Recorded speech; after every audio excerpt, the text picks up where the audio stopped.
The man who was shot after having a gun at a protest in Salt Lake City. Hear his thoughts about the similarities he's seeing both here and in Minnesota. And the American Academy of Pediatrics' new vaccine guidelines, how it differs from the new government recommendations. And a snowboarder not letting our lack of snow get in the way of record-breaking feat. A look at the new record for vertical feet on a snowboard. Live and streaming, this is KSL News Now. No vertical feet here. I'm just staying right here on the ground. Good morning. What's safe?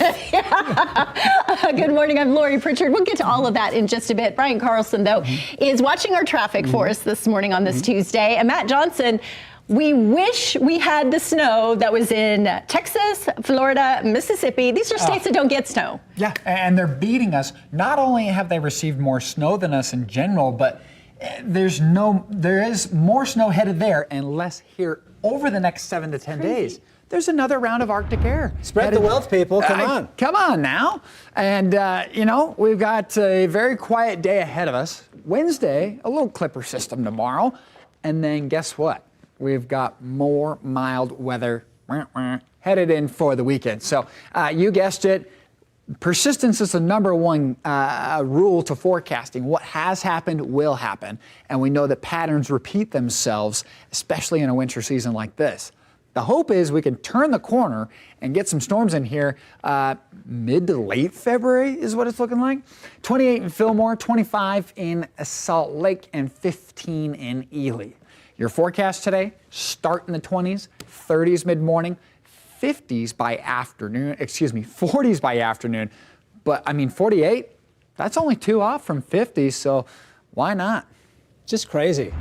I'm still in disbelief there this morning. All right, Matt. So we got a couple of issues this morning, all kind of centered around I-80. First, I-215 headed south into the valley right here, and then I-15 headed north, approaching I-80. First, let's start with I-15. This is what we talk about as kind of a ghost crash, right? So we just had a crash in the center lane here. In fact, the camera's still trying to figure out where did it go. So there's a crash right here that just cleared out. So that means all the traffic that was causing the slowdowns from that are now moving past it. This right here is where you saw that red on I-215 headed towards I-80, headed west. Right there. You've had a lot of slowdowns this morning coming through that construction zone. Starting to clear out this morning as everyone's on their way to work. Lori? Brian, thank you for that. New developments this morning after federal officers shot and killed a second person in Minneapolis. President Trump now signaling a new willingness to work with Minnesota leaders. This coming after the president said Minnesota Governor Tim Walz called him, saying, quote, they seem to be on the same wavelength. Now, Governor Walz said the president agreed to look into reducing the number of federal agents in the state.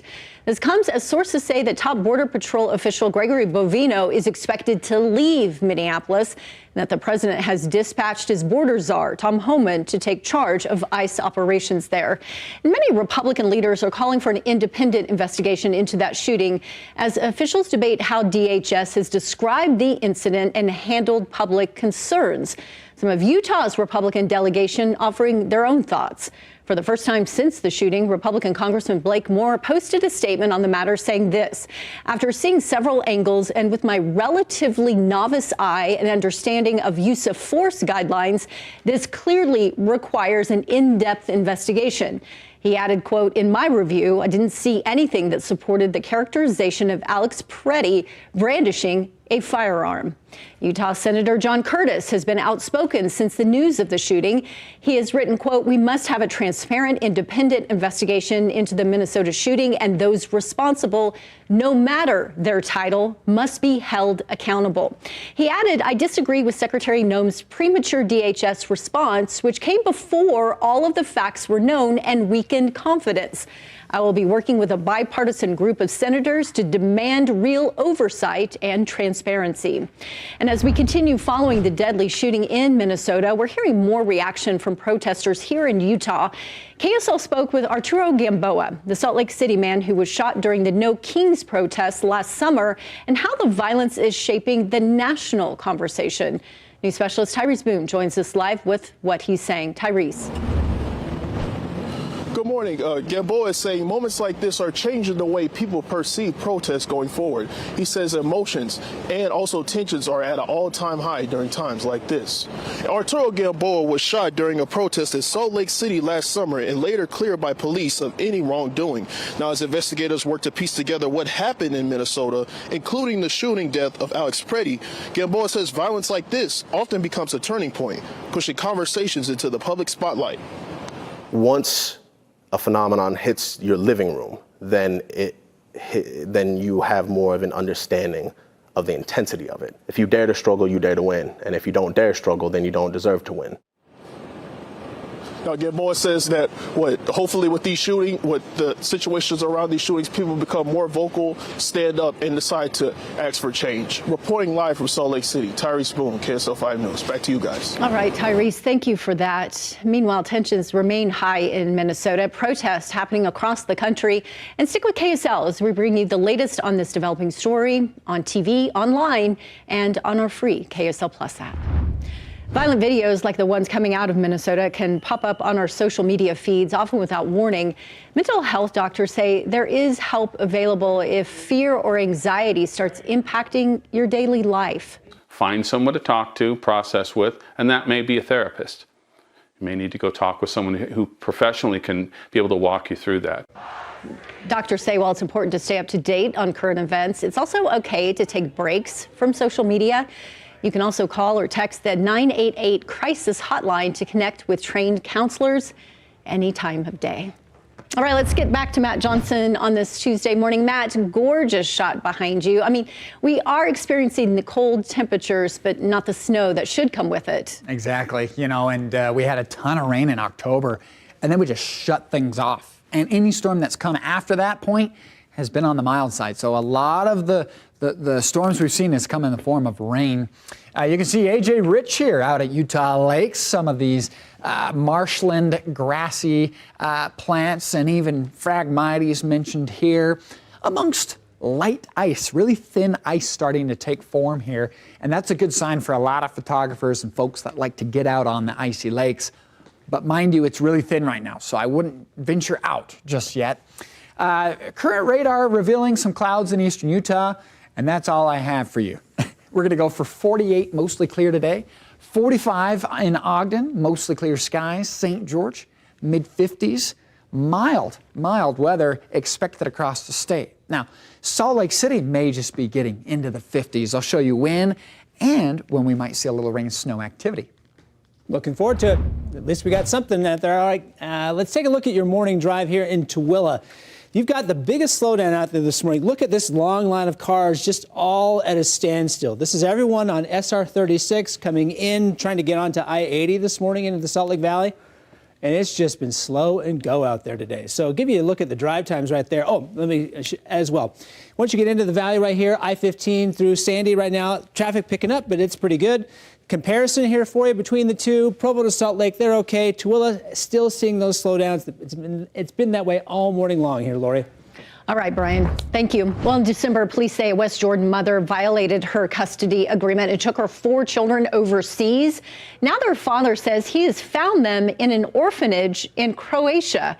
Kenny Seymour has been searching since he learned his ex-wife, Alicia Seymour, took a flight with her children to Amsterdam. He says he found them after officials in Croatia informed him his ex-wife had been arrested. He's now in Croatia trying to secure his children's release.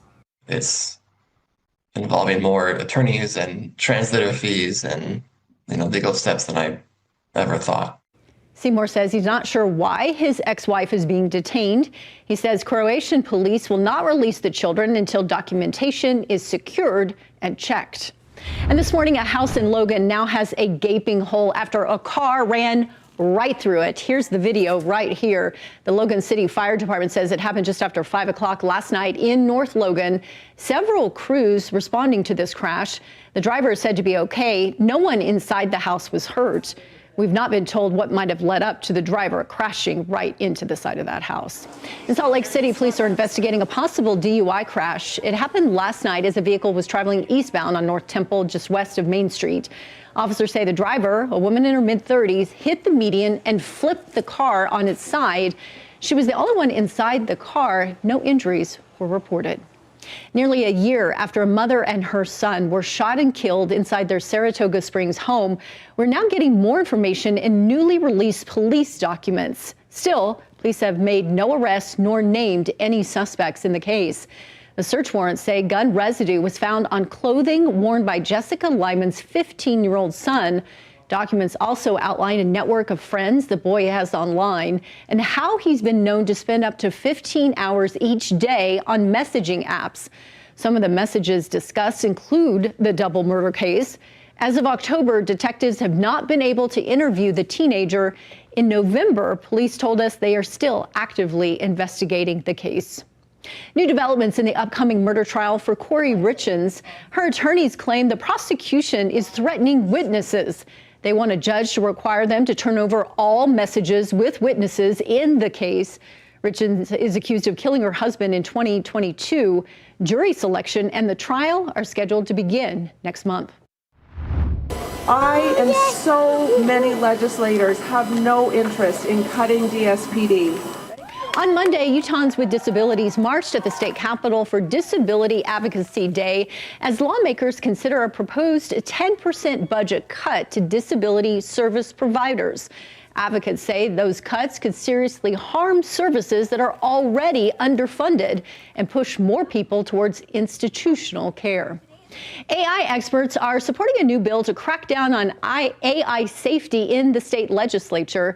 The Artificial Intelligence Transparency Act, as it's known, is currently being discussed in a House committee. It would require the largest AI companies to be transparent in how they manage risks to children and public safety. While most companies have voluntarily offered this information already, it is not currently required in Utah. Analysts with the Secure AI Project say social media companies are an example of why lawmakers can't trust big tech companies to always be transparent. They also said a recent survey showed about 90% of Utah voters support legislation like this. The University of Utah launching a new initiative focused on the U.S. government and how it functions. Officials there say this is part of an effort to highlight the U.S. as it approaches its 250th anniversary. This initiative will focus on teaching students how free societies organize their government and to help them learn how to engage in civil discussions. Administrators say they announced this effort last year as they followed a requirement from the state legislature to reinvest funds. One of Utah's newest school districts now has its first superintendent. The Aspen Peak School Board chose Dr. Joel Perkins. Perkins was the principal of Sky Ridge High School and has a lot of experience with the Alpine School District. The board says he got the job because of how he leads. Someone who meets people where they are, listens first, and leads with his heart. Dr. Perkins is the perfect fit to lead Aspen Peaks into the future. Right now, Perkins is an associate superintendent of the Alpine School District. The new Aspen Peaks district will serve about 35,000 students and their families. All right, let's get back to Matt Johnson on this Tuesday and talk about the weather. It is cold in the mornings, but tends to warm up now in the afternoons. Yep, and that's a sign that spring is getting closer. Cold mornings no matter what, but the afternoons, well, if nothing's happening, it gets warmer and warmer and warmer. I wanted to take a look at Utah Lake yet again. Gorgeous shot coming in. Beautiful peachy hues last night, oranges and pinks, and the lake is starting to freeze over a little bit. Cabri Bishop sent that in. Thanks for sending it in.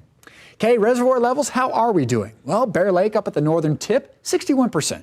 Willard Bay, 42%. Suffering there, not doing too hot. Pineview also down quite a bit from summer, 61%. Utah Lake doing a little bit better, the same for Flaming Gorge, but Gunlock Reservoir in southwest Utah, impressive. 103% of normal and of capacity, At 105, it starts to spill over and we get Gunlock Falls. So that is very much a possibility there. 27% for Lake Powell. High pressure over the west coast, small little low, is going to crash right into it and bring a little something tomorrow. Today, high clouds, temperatures almost spring-like for some of us. Now you move into Wednesday, 2 o'clock. We got a small system. It'll bring in some rain, snow showers for the mountains. Similar deal on Thursday, though it looks weaker and probably more confined to the higher elevations. Wednesday, tomorrow, how much? Not a ton. I mean, this is a couple of hundredths, maybe. You get into the higher elevations, it's still not even that impressive as well. So, we just continue to struggle to get things going as far as precipitation is concerned. Upper 40s through Sevier Valley, you get into Panguitch, 47. St. George to Cedar City, it's all 50s. Monticello, 39. Northern region, well, above normal, 5 to 10 degrees. Roosevelt, you're going to hit 40, but you start your morning out near 10 degrees, frigid. Provo, 48. Eagle Mountain, 45. You get into the Wasatch back. Even Park City dipping into the 40s. St. George, 56 to 59 by Thursday. Weekend, 60s. I'm telling you, this weekend, get outdoors, St. George. Perfect hiking weather. You got Wasatch Front at 48 to 44. Cool Wednesday, Thursday. We're back at it with more mild weather, Brian. 50s over the weekend. Still just kind of crazy to think about right there. Thank you, Matt. Starting to see the sun come up this morning here on your morning drive. This is SR 201 headed east in between Mountain View Corridor and Bangerter Highway. Traffic starting to pick up. The most slowdowns we're seeing out there this morning coming through Murray this morning. So I-15 headed north right there in between the south end of the valley. This is that slowdown we were just showing you right here. No major problems, just traffic starting to pick up here this morning, Lori. All right, Brian, thank you. New mapping is revealing more data on active fault lines in central Utah. Scientists with the Utah Geological Survey say data has primarily focused along the Wasatch Front. However, after the earthquake in 2020 and new growth south of Utah County, they felt they needed to do more research to know the areas most at risk. Two of Utah's largest historical earthquakes were reported in this region, a 6.6 magnitude back in 1901 and a 6 magnitude 20 years after that. The new data is publicly available. It splits areas into zones where buildings are safe for construction and where they are not. The American Academy of Pediatrics has its new vaccine guidelines, and they differ significantly from new government recommendations. The AAP schedule contains only minor adjustments from last year's guidance. However, the CDC, under management of the new HHS Secretary Robert F. Kennedy Jr., has narrowed its vaccine recommendations for several diseases. The CDC also now calling for flu, COVID-19, and rotavirus vaccines with a doctor's consult. Now, in light of the government changes, many states and doctors are instead relying on the AAP guidelines. The Tuacahn Amphitheater in Ivins, Utah brings thousands of people to watch musicals in the desert. But right now, organizers are warning about a growing trend of scammers. Tuacahn says there's been an increase in websites that look like official Tuacahn ticket sellers. They say the sites charge much higher prices and can be misleading about seating and availability. They say the only official place to buy Tuacahn tickets is online at tuacahn.org. 3 tech giants are set to defend their impact on young people in a trial that begins today. A mother and daughter are suing TikTok, Meta, and YouTube. They allege the app's addictive features harmed the teens' mental health and led to self-harm. Many advocates, experts, and families say they've had similar concerns. The tech companies say they've addressed those worries with new safety features and policies. In other consumer headlines this morning, tax season is here and you can see a higher refund. The Treasury Department estimates the average household will get $1,000 more. It's because many didn't adjust their withholdings when recent income tax breaks began. A new law boosts the individual standard deduction by $750 and by twice that for married couples. It also expands state and local tax deductions and gives a new break to some seniors. Beginning next week, TSA will enforce a new policy for travelers without a real ID. Beginning February 1st, passengers will have to pay a $45 fee in order to use an alternate identity verification system. TSA confirms ID will be an option for those without a real ID. Passengers can use that alternative ID for about a 10-day period. The Real ID law was signed over 20 years ago, but wasn't implemented and enforced until May. And beginning today, you'll have an assigned seat if you are traveling on Southwest Airlines. Travelers can pick their seats in advance for an extra charge on flights, and other passengers will be assigned a seat at check-in. A big change for the airline that used to let passengers choose any open seat once they boarded the plane. Passengers' boarding positions are based on frequent flyer status, check-in time, and whether they bought a preferred boarding add-on. It's the add-ons that are always going to get you on those airlines. All right, a major breakthrough in medical research aimed at protecting football players' brains. This new study published in the Journal of Neurotrauma finds that red light therapy works. We first covered this study last summer when BYU football players were using V-Light helmet devices because of the results that they were seeing. Dr. Larry Carr, former BYU football player diagnosed with severe brain damage, is the co-author of this study that the University of Utah and BYU collaborated together on. This study followed an entire season. It shows players not using the devices had massive increases of inflammation in the brain, while those using them had a decrease in inflammation. I think we've solved the problem and potentially save football. To me, this suggests that in order to play football, tackle football, you don't have to sacrifice long-term brain health. Other successful studies have also been done on firefighters and ex-athletes. Another big study is now underway on ex-NFL players. All right, let's get back to Matt Johnson on this Tuesday morning and talk about our forecast. I know we have no snow, but what do we have in store for us? You know, that's a great question. We're begging the question, what do we got, Mother Nature?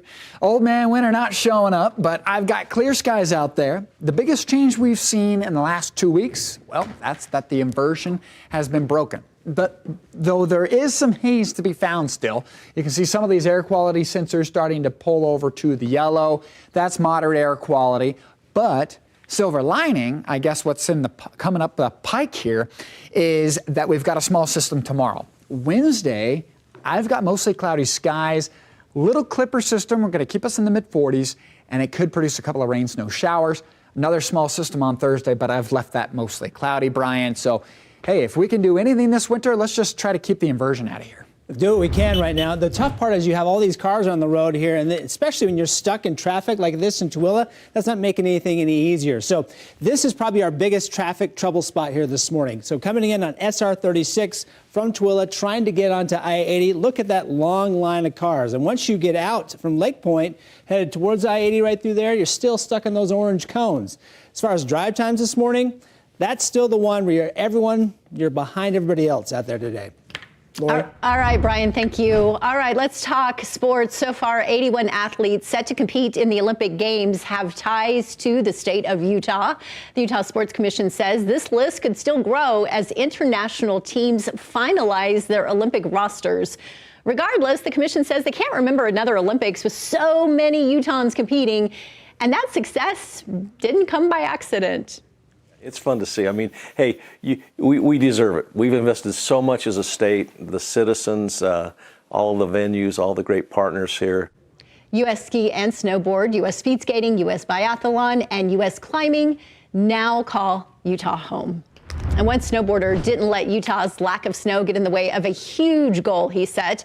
Officials with Common Spirit Health say Zach Milcam just broke the world record for vertical feet on a snowboard in a single day. On Monday, he rode for 12 hours straight, took 89 runs at Brighton Resort to get to just over 98,000 vertical feet. It took him up until the very last minute when the lifts closed at 9 last night to get this done. Once Milcam was finished, he says he was ready for food and the hot tub. Thanks so much for joining us for this segment of KSL News Now. We'll leave you with a look of downtown Salt Lake City waking up this morning. Have a great day, everyone.